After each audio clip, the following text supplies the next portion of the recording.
First of all, I want to thank GaiaStar Temple for all the work it has been doing over the years. And Mitch and Laurie Stargrove, thank you for having invited me.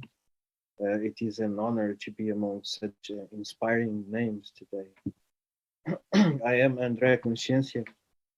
I am from Portugal, as it has been said. And you might notice it from my accent.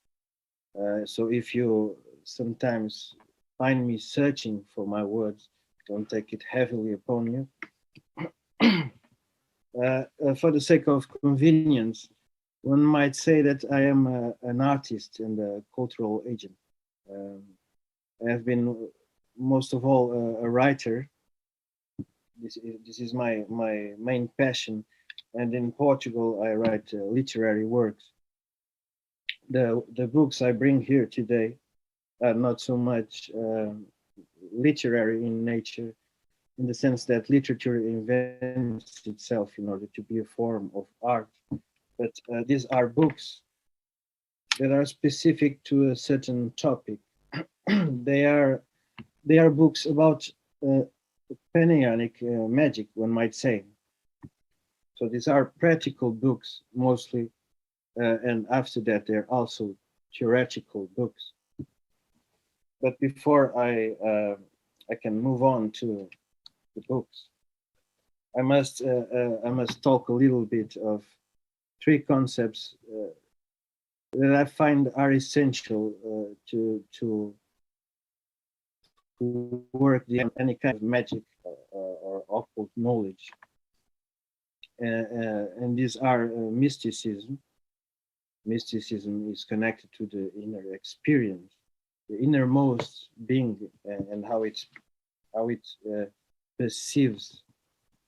Then there is gnosis, which is the cognition of this inner experience. And after that, there comes magic. Magic is the application of this knowledge. So how can I use my cognition of the innermost self and revealed knowledge I got from it? How can I use it in order to transform myself or the outer world? Based on these three principles, I wrote these books. But even before we get to the books, as they talk about Panionic magic, we must talk a little bit of what they are. So let's talk about Gnostics to start with. And I don't mean the primitive Christians, but more the Alexandrian Gnostics. They saw the aeons as a little bit as the spheres, the sephira of the ocean, the tree of life, the Hebrew tree of life. These aeons were emanations of one another. We got an aeon and it emanates another aeon and so forward.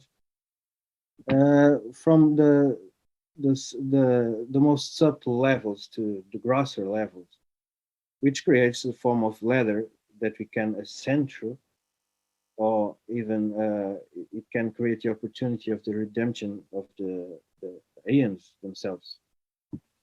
Now, in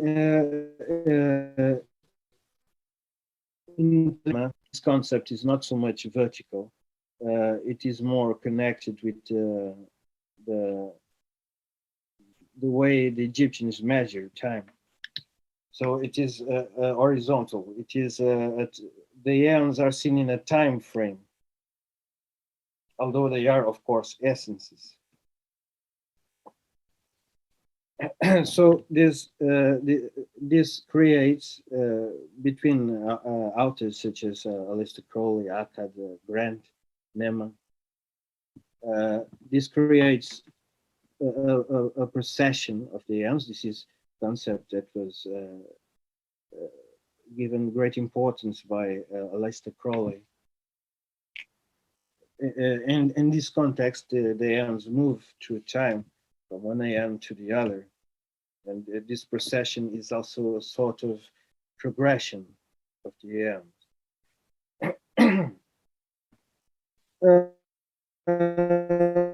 Of course, linear as it might look, but before we get to that, this is the way of Abrahadabra. The standard edition, these books are from Series Limited Esoterica, published by Series Limited Esoterica.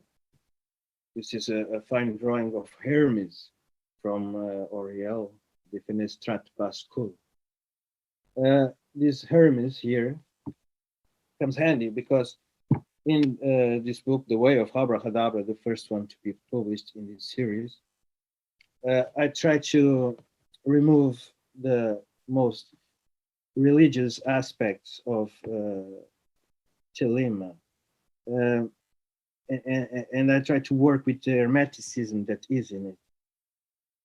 That is, I find that Telema has been subject to a lot of interpretation.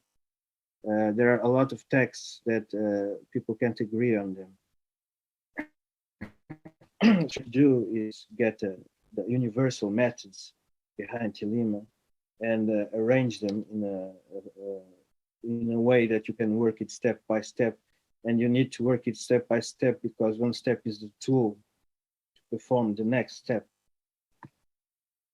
We get here the grade of the pentagram, in which the magician works himself towards self-perfection. And he works with the apparent and the invisible faculties, becoming conscious of them all. After that, there comes the grade of the hexagram. And in this, the magician, having become in control of himself and self-conscious, he can finally begin to become aware of his surroundings, truly aware, and to fuse his consciousness with the consciousness that is outside him. After that, there comes the grade of the Knight of Pen, and this is something we don't want to talk about a lot because it involves the crossing of the abyss, and one must really experience it. This is the deluxe edition, by the way, of the same book. Now, once one has worked through the way of Abrahadabra, one is capable of, if one does not have training in other systems, one is now rendered capable of working the following books, the books that come next. This is the Path of Ipsos, Volume 1. And you most of all, most of you must know this word Ipsos. It was the word found by Nema to access and work the Ion of Mahat. In the cover, there is the sigil of Nathan, the avatar of double consciousness of our future in the Aeon of Mat, as Homo Veritas, a concept again by Nema. And this was drawn by Ion, which he will be presenting here today, later.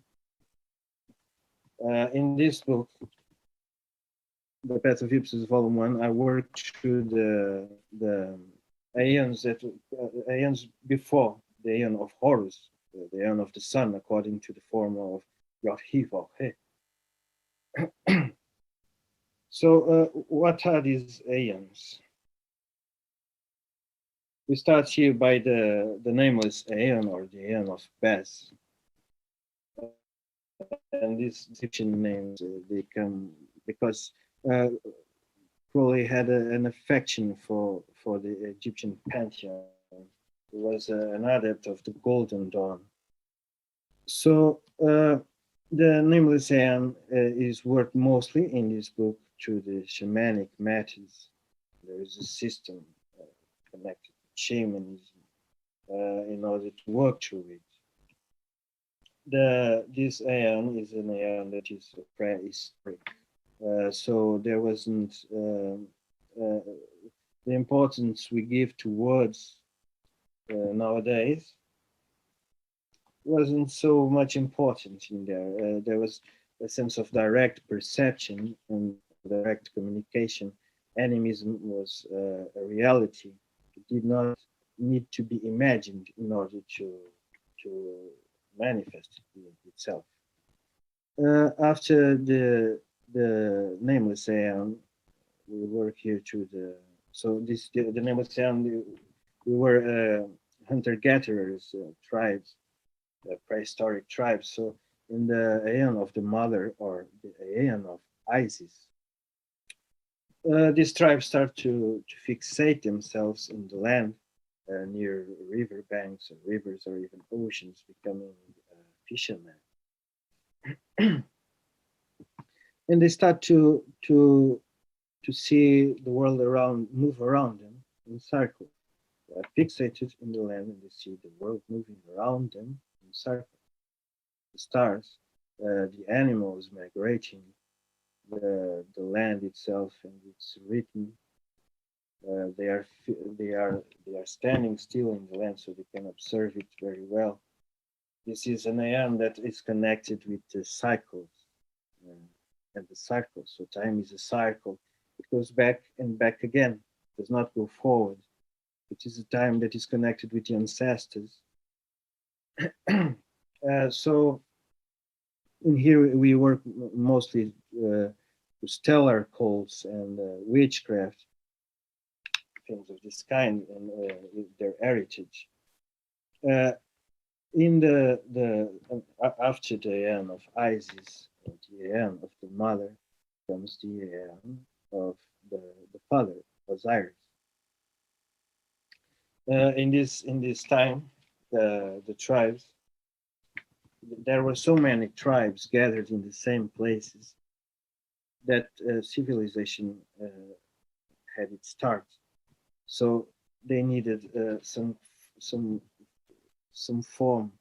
They needed some way to create order out of all this chaos. And this is where the written word is important. So the written word starts to rule this aeon.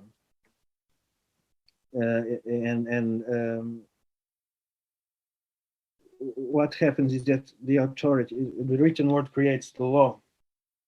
So the authority that connects itself with the law has a certain advantage. It is a hierarchical aeon. There is some verticality to it. Time is again vertical. It is not progressive, and it does not go back. It is standing still in a vertical line from superior to inferior. This is a time where you get pharaohs and slaves, kings and servants and shepherds and sheep. And I say shepherds and sheep because it is convenient. In this book, I work mostly through the mystic aspects of Christianity, because it was when the aeon of Osiris started to crumble as a dominant aeon. Afterwards, there comes the aeon of the sun, the aeon of Horus. We do not work this aeon in here almost, but because it has been worked through the way of Abrahadabra. But this aeon is when time starts being progressive, from the past to the present to the future. And Horus is this force and fire that breaks boundaries and removes obstacles and limitations. And he has great strength indeed. So there's also some danger to it. Imagine the power we have now with nuclear weapons, etc. So we don't want a nuclear war to spread. This aeon is very sacred, but needs to be balanced, and that's where Mahat comes in, the aeon of Mahat. This is the Path of Ipsos, Volume 2, is solely dedicated to the aeon of Mahat. In this book, I try to not only to follow on the footsteps of Nehemiah in her Mahat magic book, but I also try to. I see that magic has been stuck in touch almost since the ancient Greece. You have the four classical elements, for example, and they are very important in magic. But nowadays we have the whole periodic table, and no one has worked through it. So I felt that in order to update this body of knowledge that is magic, I needed to go through it, through classic science to modern science, such as quantum physics, etc. I need to go through it all and analyze it in terms of mysticism and in terms of occultism and magic. But because science is reading from the book of Isis, of nature, and magic has been a little asleep in this sense. So science is an ally here. We work through this all, and then we follow on the footsteps of Nehemiah, as I was saying. Also relying on my own gnosis, on my own experience. And there are many suggestions throughout all of Nehemiah's works. And there are suggestions but you can't see the whole unless you have a good intuition. I try to shed the light on these suggestions and make them workable and very needed in this book. I also give some hints about the wordless aeon that comes out from the aeon of Mahat. And if we would see time as we see time today, it comes after the aeon of Mahat. Now, these aeons are not they are not so linear as in the world. We have many geographical areas, and imagine the Aboriginal tribes. They are living in the aeon of Beth, the nameless aeon. Some cultures that are really connected to the land and live around the land, do everything for the land, etc. They are living in the aeon of the mother, the aeon of Isis. The aeon of Osiris is, of course, still present in most of the world, and so is the aeon of Horus. So we are.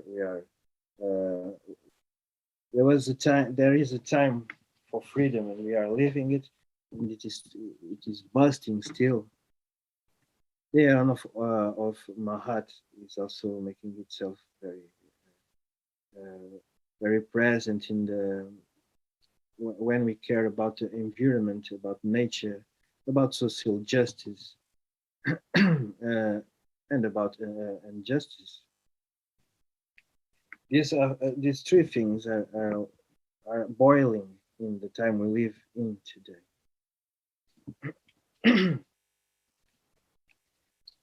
So there is another concept that makes this is the concept of the aeon of Mahat being concurrent with the aeon of Horus.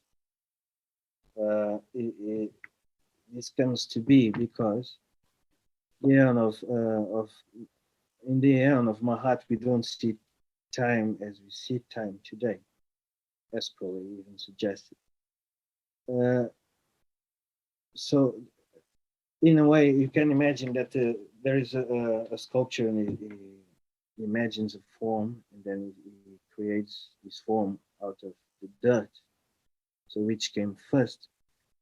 In the aeon of Maat, if we have to have dualistic comparisons, time is flowing backwards in a way. It is coming to us in order to lead us to it.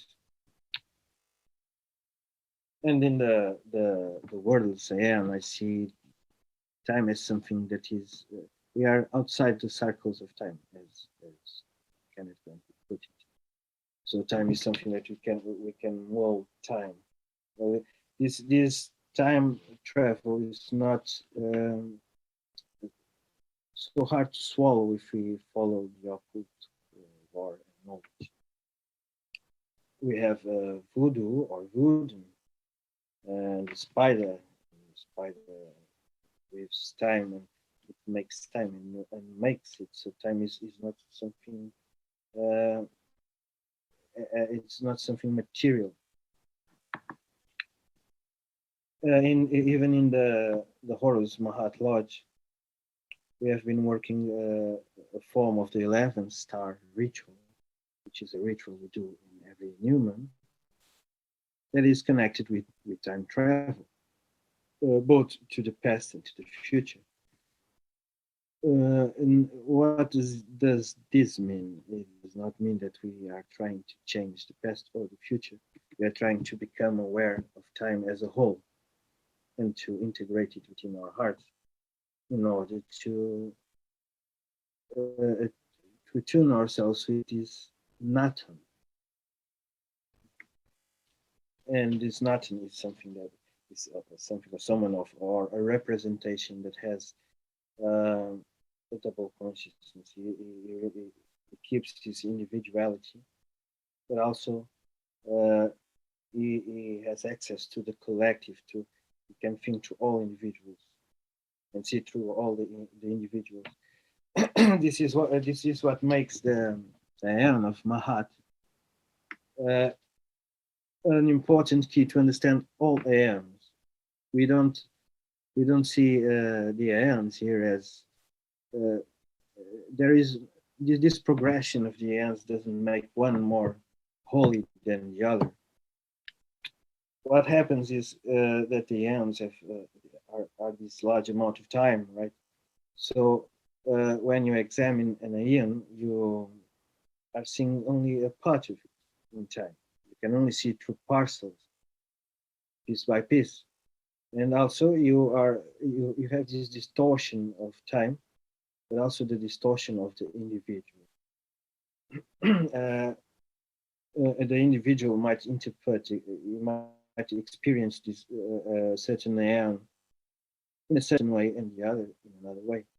So these are two things that Mahat, when fully practiced, can solve, because the concept of time is very different, and also you can access this collective consciousness.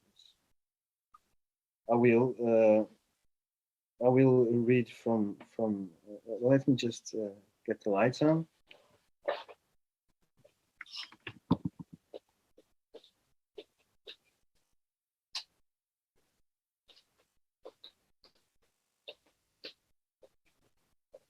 So I will read from Liber Penai Praia Numbra because I want to have Nema's words here with me in this presentation.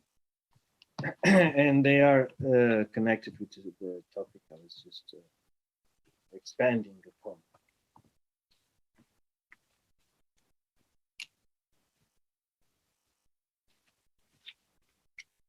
The consciousness of the human race is moving toward the state which will signal the advent of the Aeon of Mahat. This is a type of gestalt persona wherein the individuals will share, in addition to their unique consciousness, a planet-wide awareness and empathy of being man. The long-dreamed utopia of the race will manifest soon. There does already exist small instances of this group consciousness. The gestalts are not yet stabilized in the kingdom as of this writing, but those working with the current 93 in proper fashion will have experienced the gestalt. She also says, this is the commentary to Library Penai Prayer. She also writes, the reality of the abyss, the crossing of which is a prerequisite of Mat consciousness, is more textured than the term would imply. Only through the persistent exercise of the total individual will can the abyss be transcended. The illusion of ego is constantly being regenerated by the play of nuit. The initial leap of accepting one's individual non-existence must be followed by continuous acts of death.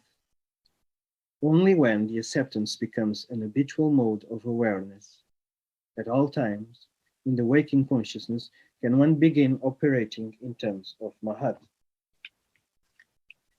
So this commentary explains how one can dissipate the distortion of time and of ego, of individuality. It also states that to operate in Mahat, we must have crossed the abyss. And this makes it something ambitious. Crossing the abyss wasn't considered possible before Crowley. It was something for the secret chiefs, such as the secret chiefs of the Golden Ones. It was something for someone that had died already.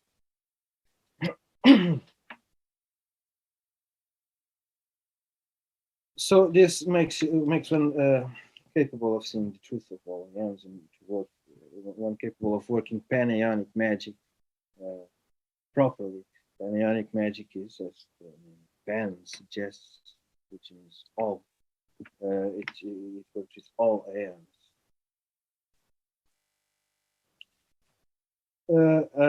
I would like then to explain, to talk a little bit of a plan I have for the future. And it has started, but I don't know when it will be finished. It is another book. It's not a practical book of magic like these books, but it's more philosophical in nature. And it will be called by the same mouth, which is what Ipsos means, according to them. It also means by the same poem, so there's some ambiguity here, or not. I don't think so. So this starts with a vision I had in school. I remember after the primary school, probably. I was being introduced to philosophy, and we were learning what the philosophers from ancient Greece had to tell us. So, and I thought they were very smart, but also something dumb about it, because they came up with great visions, and then the next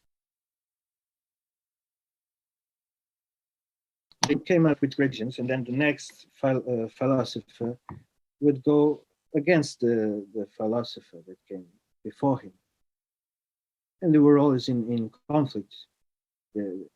I couldn't. I was trying to understand human knowledge. Humanity was something kind of new to me. I felt that, and I was trying to understand human knowledge, and I heard them as if they were one. So they were wise men looking at a prism and seeing different angles of the prism, and communicating these coordinates.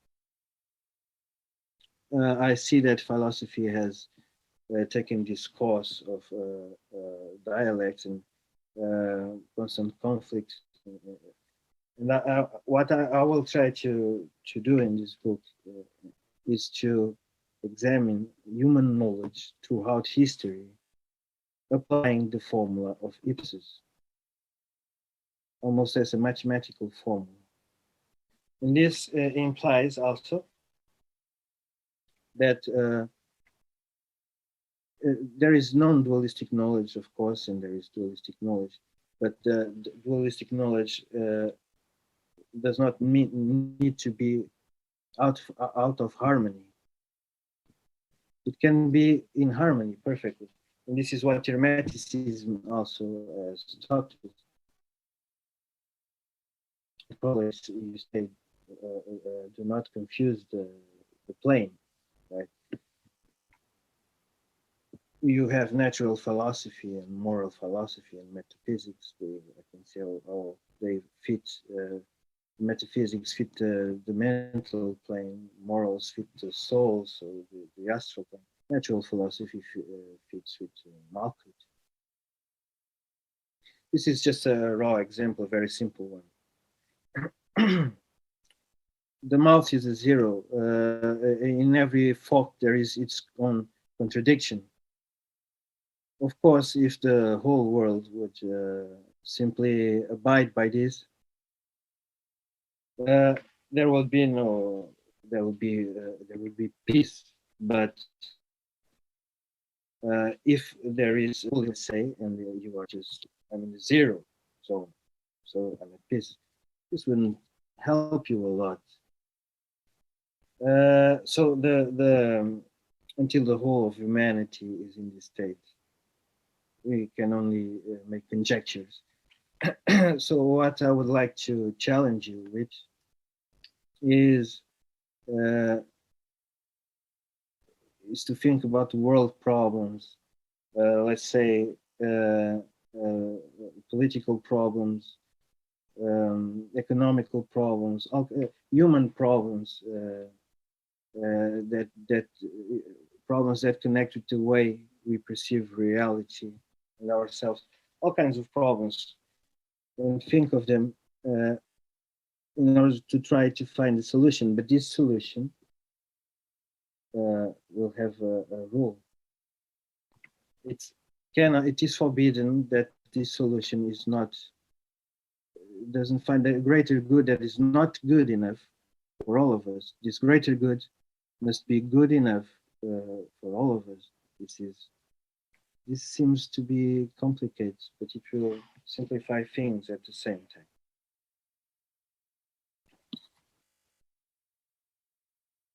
So to finish what I had to present you today, I must introduce myself a little bit further.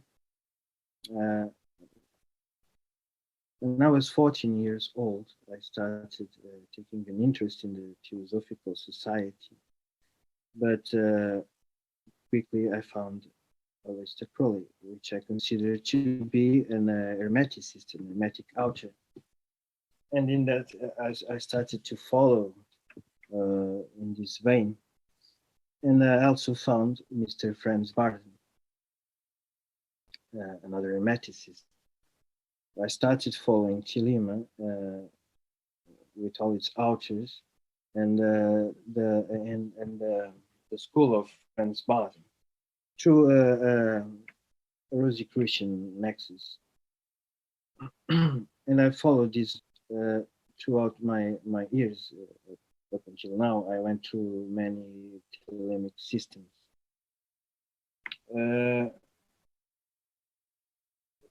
Finding that something was missing. Telema was very much masculine force, a bit unbalanced. This is when I found Mahat Magic, this book by Nema, in a general story. It wasn't even an occult story. I looked through it and I bought it. And in I think it was around 3 years, I had completed my first round of practice. I say round because initiation moves in spirals. You go from the beginning to the end, and you're back at the beginning in layers, absorbing everything in layers, deeper and deeper. And I found that what Nima had brought was indeed the feminine force that would balance Tilim. Even Babylon, in many aspects, is as a projection of masculine desire. And it brings the testosterone to higher levels. I wasn't sure if Babylon was really the key that was missing in this form. Mahat certainly was to me, at least. So I eventually, when I finished Mahat Magic for the first time, I ended up joining the Horus Mahat Lodge. And this is the the lodge that I am most connected with up to today. I think that I have said most of what I wanted to say here today. So I don't know if anyone wants to ask me something. Conclude what I was saying. This idea for by the same mouth as the on the introduction and the iconography of the mouth region. This came from a work that I was performing with, trying to connect with the source Andromeda, which Nemo finds is the source of the Mahat current, from Andromeda down to Sirius to the Sun, and from the Sun to our planetary sphere. Of course, I don't think that I reached Andromeda. I got sigil and informations I could work with in the first day. On the second day, I reached an astral zone that is connected with Yazot, probably. that had the aesthetics of what would be a transmission from Andromeda. From there on, I got the instruction to write a certain book, and that's where I am at right now.